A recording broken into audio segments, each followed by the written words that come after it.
Hello. Hello.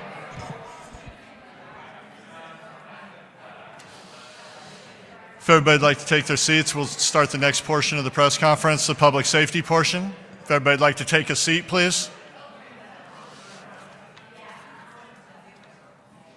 Everybody take a seat, please.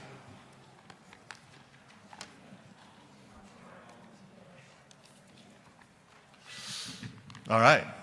Well, that was wonderful, the charity portion of it. Now we're going to hear from some of the leaders in public safety agencies from across the city. I just want to say, when you put on an event that's the largest single-day sporting event in Houston that includes over 33,000 runners and 7,000 volunteers and 250,000 people lined across 26 miles of course that goes all around the city. It involves so many different people, so many different businesses, so many different stakeholders. And the collaboration that we have with our public safety agencies are absolutely amazing. It's something that we do year-round. We're very, very serious about it. We have been for quite some time. And we couldn't be more gracious and appreciative of the time and efforts and resources that they give to us to make sure that we're safe on race weekend. We're very fortunate to have a new race director who just began last year, who has worked for the city for quite some time. I'd like to introduce our medical director, Lars Thesrup, to the stage and talk a little bit about our preparation for this weekend. We are expecting a little bit warmer temperatures. If we could flip the temperatures from Saturday and Sunday, can anybody do that? Greg, can you do that? Okay, because if we could have Saturday's weather on Sunday and Sunday on Saturday, it matches up perfect. So it's a little off this year, but we're prepared, and we just want to make sure the runners are aware of some of the safety tips that they need to take heading into Sunday. But we're looking forward. It's going to be a great day for the spectators and the volunteers. Lars, welcome you to the stage. Thanks so much. Appreciate it. Thank you, Wade. I want to start by thanking our sponsors, Chevron and Aramco, for making this race possible. Every year, planning starts well before the next marathon, and we prepare for anything Mother Nature or man-made that gets thrown at us. This year, as Wade stated, Mother Nature has decided to provide a little warmer race than what we were expecting or than last year. If you've seen the weather reports, we're looking for about a mid-50s start. And peak temperature in the mid-70s, low 70s. From a medical standpoint, I really don't follow that temperature. I actually look at the wet bulb globe temperature. And what this is, it takes into account wind speed, takes into account humidity, takes into account clouds, the direction of the sun. But what it really does, it gives me an idea and the runners how they're feeling when they're actually running our course. So our wet bulb globe temp for race day is looking to be between 66 and 68 degrees. So this is also a metric that I follow very closely in the Unified Command just to make sure that we're in a good zone for our runners. Obviously, we spend a significant amount of time preparing for weather events, which includes working with our city partners. This includes planning, tabletop exercises, and coming up with mitigation plans. This year, from a heat mitigation standpoint, we have the following in place. We're starting messaging with our runners. This may not be the year to attempt for a personal best on your half or your full marathon. You may want to take it a little slower.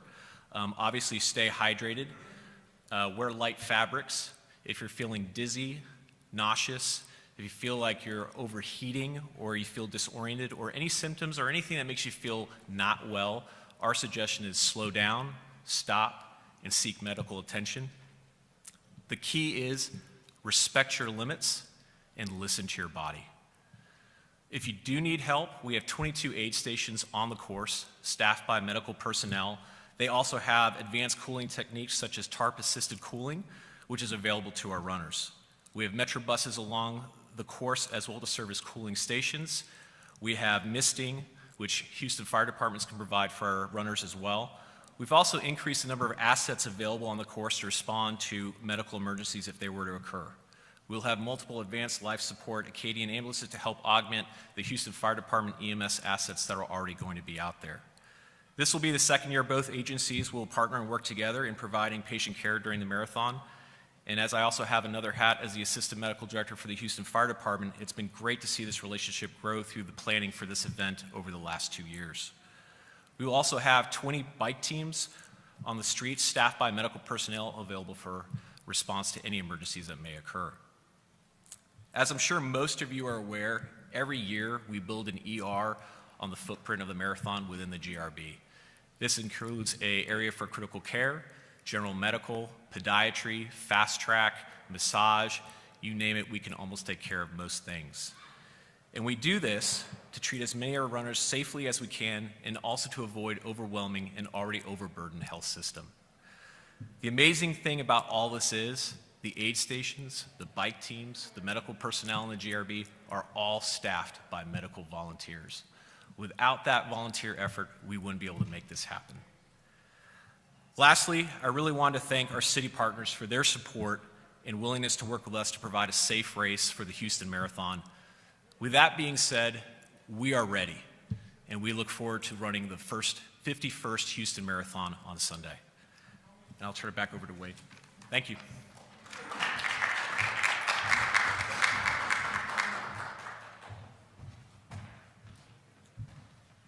We're so lucky to have Lars involved. His relationships and ties to the city, access to resources and equipment, and the relationships he's developed over the years, invaluable to our organization. So thank you, Lars. Appreciate it. You're going to hear that a lot. We couldn't do it without the first group that we're going to talk about today. I'm going to welcome up Chief Troy Fenner from Houston Police Department. HPD is certainly a group that we could not do this event without the resources they give us, closing down the streets, allowing us to close down the streets, everything that they do, all the resources that they do that we can see and that we can't see are invaluable, and we're very, very appreciative to the Houston Police Department and the partnership we have with them. And I'm welcome to Chief Fenner to the stage, please. Thank you, Wade. Really appreciate you, Wade. Just a quick announcement. You know, I signed up the other day for the race, and I'm really good for like 26 yards and about 2 feet, okay?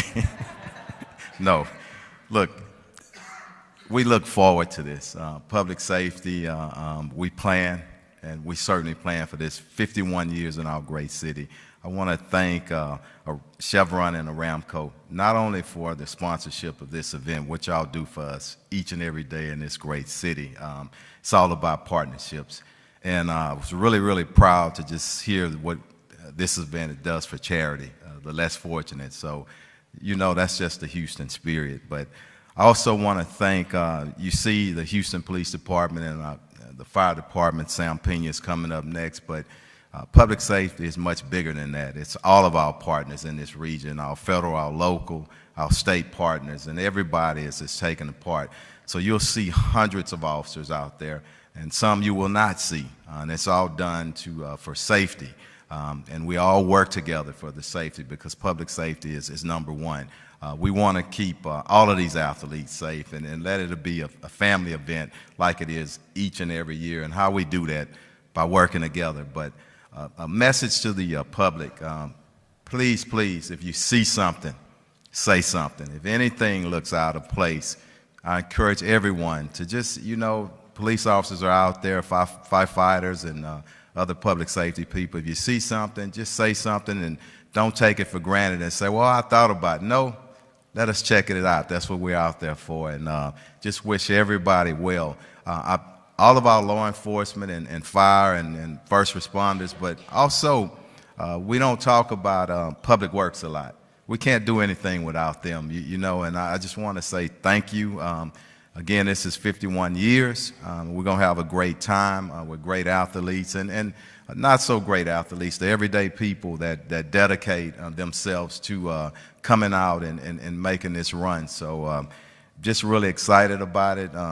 It showcases our city.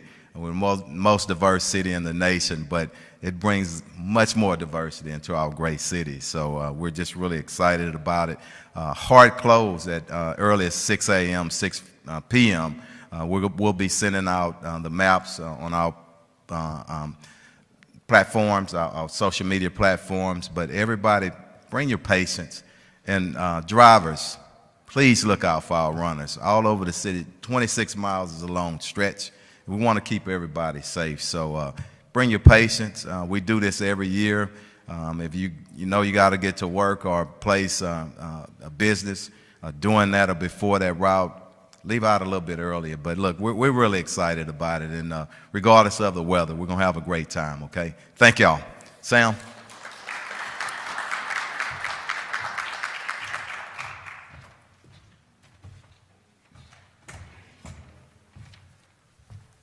Thank you, Troy. Well, good morning, everyone. Happy New Year. Happy New Year to everybody here. Happy New Year to everybody in the city of Houston. I'd like to first begin by acknowledging the Marathon Committee. Aramco, Chevron, Wade, thank you for the partnership.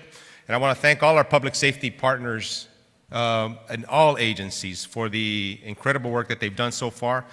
Mayor Turner, representing the city of Houston, for giving us the tools to properly plan for this event.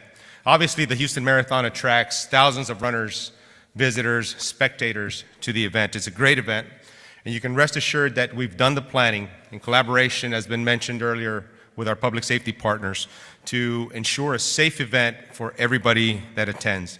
You can expect to see from the Houston Fire Department resources deployed throughout the route. We'll have medical carts, we'll have bicycle teams, we have members of our hazmat team, rescue team, as well as resources, ambulances, pre-positioned in conjunction with Acadian, and as Dr. Thestrup mentioned, the partnership that we've developed with them to ensure the safety of our people.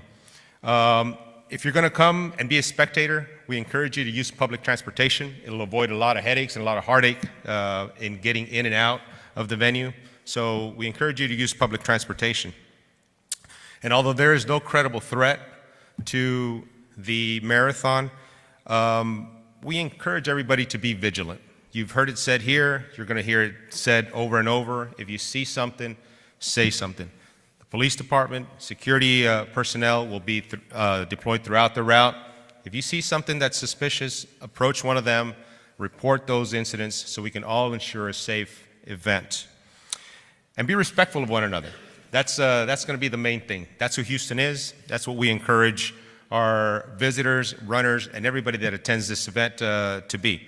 The marathon is a great family event. It'll be a great weekend, but we do need to be respectful of each other. And with that, we can ensure that we can showcase Houston for the great city that it is.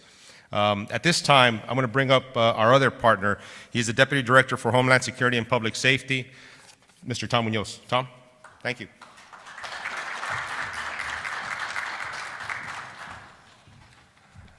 Good morning, everyone. Thank you once again. Like Chief Finner, I signed up for the marathon, but I took Dr. Thressup's advice, listened to my body, and decided against it. So thanks for that. We're paying attention already, Doc. First of all, I want to start off by saying thank you, and it's always a pleasure and an honor to work with the Marathon Committee with Wade Moorhead. I think we've been doing this together for a long time now. And as our Chief Finner and Chief Pena mentioned, one of the main focus is also not only in supporting, but safety. And with that said, all our stakeholders, you've mentioned us working together within, what assets are being utilized and where they're going to be at. As part of my duties as the Emergency Management Coordinator for the City of Houston, and we do have the Emergency Operations Center, which is going to be activated starting at 4 o'clock in the morning Sunday. We're going to be working on Saturday as well to support the Saturday events. But the main focus is going to be utilizing the Unified Command System, where we're going to be allowed to work with all the stakeholders that you've mentioned, including our private partners such as Marathon, Arcadian, and to monitor the whole event through the whole duration, starting from start to finish. And we focus on, obviously, the safety, and if something should occur, we're ready to react with all the assets that we have. As Dr. Thestrup has mentioned, this has been a lot of planning in the making, as it always is. That includes the tabletop exercise, the discussions on the what-ifs, worst-case scenarios. But of course, we always focus on the safety of people and how to respond in the event something should happen. Working under the same roof makes it a lot easier to monitor. As always, we're going to have cameras throughout the city, getting a situational awareness not only from boots on the ground, but the camera systems that we have, and in constant communication with everyone. With that said, we're also going to have the Joint Information Center there, or as we call the JIC, in our EOC, in our activation as well, which allows us to communicate to the public, to the stakeholders, Any press information that has to come through is vetted, any rumor control issues. So it is a very busy time during that time. And we take it very seriously because the marathon is the largest sporting event in the city every year. But like as always, we always take the great pleasure in working with such great stakeholders. And once again, we're looking forward to a very successful year as we had last year. And I want to thank the partners again, and thank you, Chiefs, for all the support that you've given us. Thank you. Have a great day.